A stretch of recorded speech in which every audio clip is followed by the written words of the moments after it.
Hello দর্শক, আসসালামু আলাইকুম। আজ আমি আপনাদের মাঝে নতুন একটি রেসিপি নিয়ে এসেছি। রেসিপিটি হলো 6 মাসের বাচ্চার জন্য খিচুড়ি রান্না।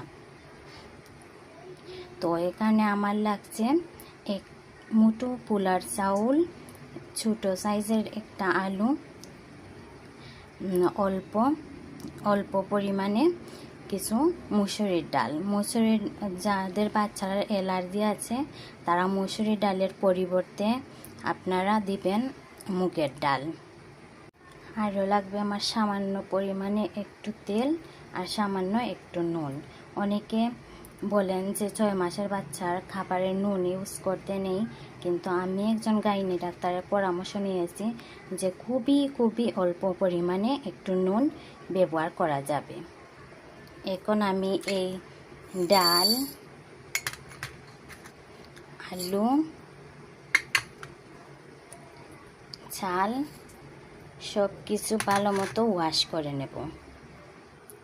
আমি কয়েকবার পানি চেঞ্জ করে এগুলা ভালোভাবে ওয়াশ করে নিয়েছি। এখন আমি এগুলোকে পাতিলে দেব। এখন আমি এতে সামান্য পরিমাণ হলুদ দিলাম,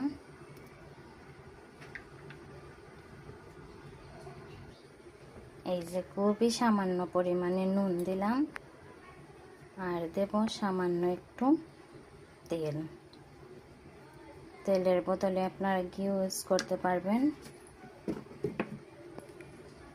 এখন আমি সম্পূর্ণটা হাত দিয়ে মাখিয়ে নেব। আপনারা চাইলে চামচ দিয়েও মাখিয়ে নিতে পারবেন। এখন আমি পরিমাণ মতো জল দিয়ে দেব। এই যে এক বাটি পানি দিলাম।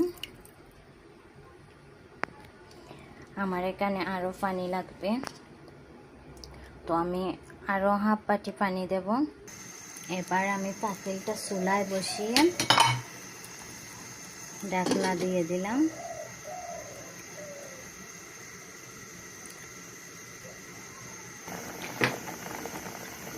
আমার চাল, ডাল, আলুগুলো সেদ্ধ হয়ে গেছে। এখন আমি একটা ডাল কুটুনি দিয়ে খিচুড়িটা গুটে নেব। আমার খিচুড়িটা রান্না শেষ হয়েছে।